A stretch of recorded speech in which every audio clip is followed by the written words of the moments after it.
جريمة أخرى يكشفها أحد الجنود الأمريكيين ضد العراقيين،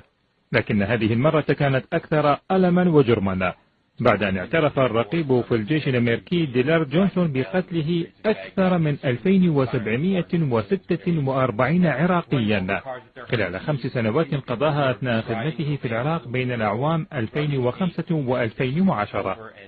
جونسون الذي عرف بالسفاح بعد اعترافاته هذه التي أثارت مواقع التواصل الاجتماعي،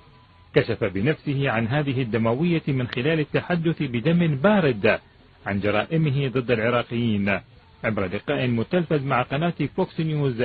الأمريكية. لقد قتلت أكثر من 2746 عراقيا خلال ال5 سنوات التي قضيتها هناك، وكانت أول عملية قتل لي هي عندما قتلت 13 عراقيا في حافلة للركاب.